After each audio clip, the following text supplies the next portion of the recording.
Ice Climber, an old NES/arcade game with bad controls, whose only lasting legacy is a roster slot and stage in Super Smash Bros. Said inclusion in Smash Bros. Has some Nintendo fans wanting new content from the franchise, rather than just a single game that continues to get re-released every so often. So I say we, the fans, make that new content ourselves. Or more accurately, in this video I'm going to outline what a modern new Ice Climbers game would look like if I had control of the reins.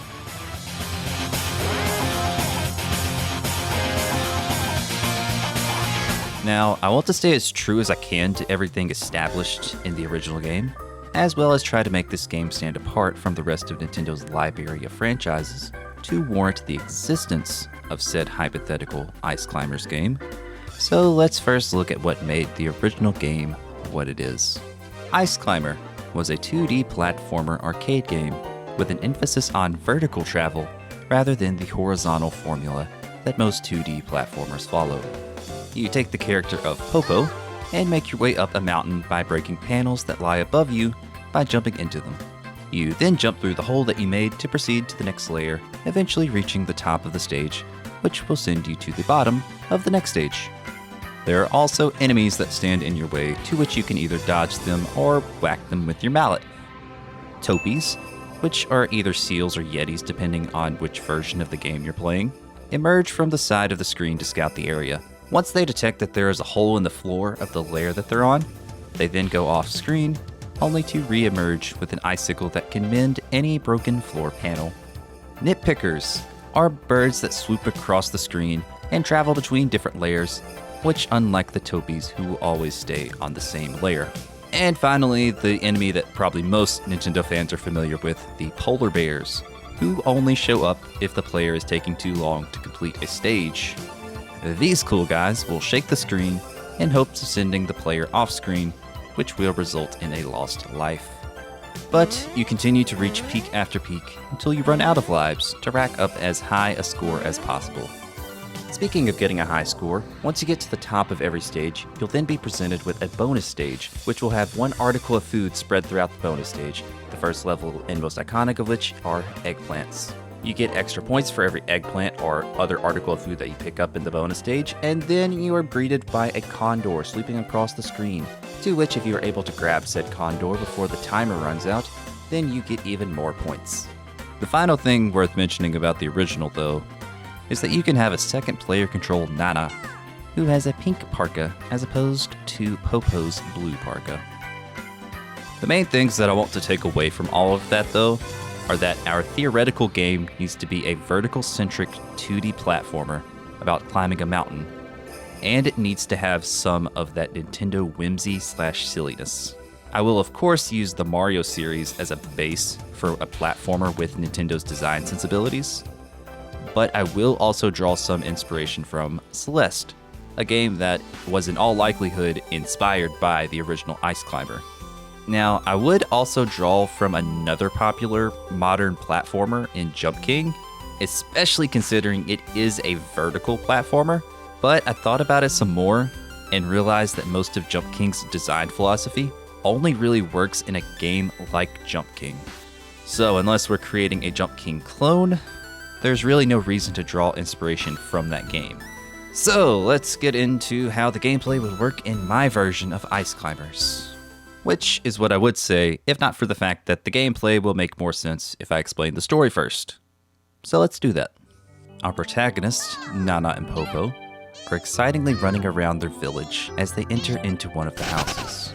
They shout, indicating that it's time to play, to whoever's in the house, only to be greeted with shushing. Cut over to an adult taking their finger away from their mouth and pointing to a sickly child in a bed.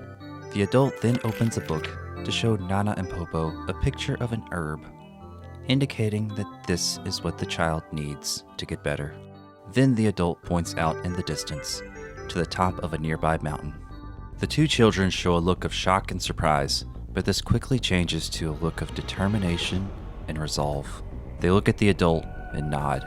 The next scene then cuts directly to Nana and Popo at the top, about to secure the herb. But at that moment, the ground begins to shake. They fall down off the side of the mountain. as the mountain itself begins to raise up higher into the air. As they're falling, time seems to slow down as something passes by them, heading to the top of the mountain. It's the, spoiler, main bad guy of the game. A tiny caribou with a gigantic rack.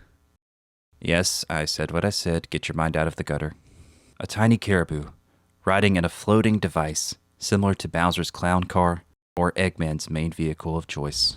Nana and Popo continue to fall, and fall, until they reach the ocean underneath them, where they are gobbled up by the giant fish from Balloon Fight. Why is the fish from Balloon Fight here in an Ice Climber game, you might ask? I don't know. Ask Sakurai why it's in an Ice Climber stage in Smash. References, people. References. Anyway, though, Nana and Popo wake up inside the fish and see two other creatures inside. Magical? I don't know what they are, actually. I didn't think that far, to be honest. I just know that they can shapeshift into stuff, and that's what matters here. The point being, though, is that I envisioned them being somewhat similar to Cappy and Tiara from Mario Odyssey. So I will henceforth refer to them as not Cappy and not Tiara. Not Cappy and not Tiara then explain that they can shapeshift into tools they eat.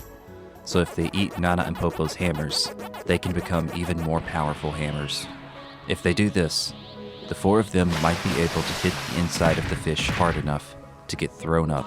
So of course, this is exactly what happens, and the fish spits them up at the base of the spot where Nana and Popo's island used to be. I'm incorporating some more lore created through Smash here, due to the Ice Climber stage summit seemingly taking place on an island. But said island is now a gigantic mountain that reaches up toward space. Nana and Popo are in disbelief about this, since it means their village, and therefore their sick friend, are way high up the mountain. Not Cappy and not Tiara then cut into their disbelief by stating that the evil caribou that they saw earlier has captured and is using not Cappy and not Tiara's kid. Now, I know what some of you hardcore Mario fans are thinking right now. Cappy and Tiara are siblings, but don't worry. This isn't Cappy and Tiara. It's not Cappy and not Tiara. So everything's fine. Since all four of these characters now have a reason to climb this gargantuan structure, they get right to it. Which brings us to the actual gameplay and level structure of the game. Each level would feel somewhere between a stage in the original Ice Climber, a level in a modern 2D Mario game, and just a dash of Celeste.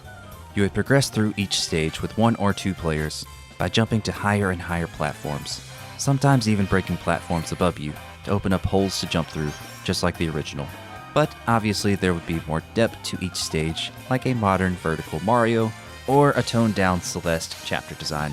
I admit that Celeste is just a tad bit too complicated for what I'm going for here. It almost feels a bit like a Metroidvania, but I would include that room system from Celeste to an extent, and also include its moving objects as part of the level design, and therefore also its momentum-based mechanics. Throughout each stage, there would be about 3 eggplants that you need to perform some platforming challenge to get to, similar to Celeste's strawberries, and of course Mario's big coins. Upon completing each stage, you'll be rewarded a score somewhere between 1 and 3 stars. You get 1 star for completing the level within a certain time limit, and an additional star for each character that's still alive at the end of the level. 1 for Popo and 1 for Nana. As for how to stay alive to get these stars, I would say that each character gets 4 lives per level. If you get hit by an enemy or a stage hazard, or drop down a hole at the bottom of the screen, you lose a life for that character. In 2-player, this would simply mean each player has 4 lives, and you need both players alive at the end to possibly get full stars. As for single player, the moment one character gets hit, they disappear for a short time, and the player is forced to swap to the other character, somewhat similar to how the Donkey Kong Country games work with both playable characters on screen at the same time. This more or less means in single player, you get 8 lives per level. If you lose all of your lives, you'll have to restart the level from the very beginning. But to maybe help you stay alive, as the game progresses, you will find items that not Cappy and not Tiara will eat to give you new items to wield, unlocking new ways of traversal, as well as new attacks. To give some examples, maybe a parasol to float or bounce projectiles back at enemies. A grappling hook that could hook onto specific spots to swing from, or rip annoying shields wielded by certain enemies. Or maybe a fire rod to melt certain obstacles away, or defeat certain ice-based enemies. Okay, I admit, those weren't the most creative of choices, but I'm just spitballing here to get the general idea across.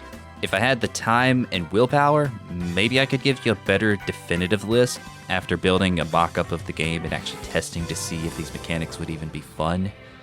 But let's just say that would take a lot of time and effort, because anything I suggest right now could end up not being fun when actually tested out. Now, I've been talking about how the player-controlled characters will work, so now how about I talk about the enemies a little bit. All 3 of the enemies from the original game will be back, of course, but what about the new enemies? The basis or theme for our evil caribou and his underlings will be creatures from the Ice Age, or just general cold climate animals. Maybe a penguin that slides across the ground towards you, an Ice Age squirrel that chucks ice nuts at you, or even a big walrus to block your path. Of course, there also needs to be boss fights spread throughout, some of which could be a saber-toothed tiger, a mammoth, or a magical shape-shifting Arctic fox. Haha! I got a little bit creative on that last one. Haha. But in between choosing each level, the player can roam around a little bit and talk to some NPCs similar to modern 2D Mario games. This would be the main way that the story gets told outside of the opening cutscene. You could have some villagers that also fell down the mountain when the land rose up, and they could give you some bits of info on the group of enemies and their leader. They would explain to you that the evil caribou wants to make the whole world colder, turning everything into snow and ice. Not Cappy and Not Tiara can corroborate this story, and add that the caribou had their child eat his machine to create a more powerful version of it. This machine could freeze over stuff to create his ideal winter wonderland. Also, some other spots on the map could trigger scenes where Nana and Popo are hanging out and having fun with their now sick friend. Remembering these moments with their friend, and knowing what the caribou is doing to a helpless child, would remind the characters and the player of the point of the journey up the Giga Mountain, and thus motivate them to continue their ascent. And then, in the end, the bad guy will lose, and the day will be saved. It's a Nintendo platformer, so I don't think I have to go too in-depth about all of that.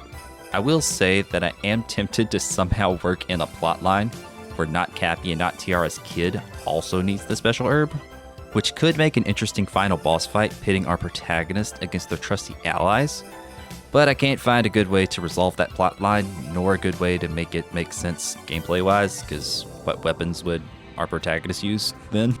But my evil writer's brain tried. I was foiled this time to create a plot twist, but I will get you at some point. Who is you might ask? I don't know. Let's just move on from this bit. I don't know where I'm going with this.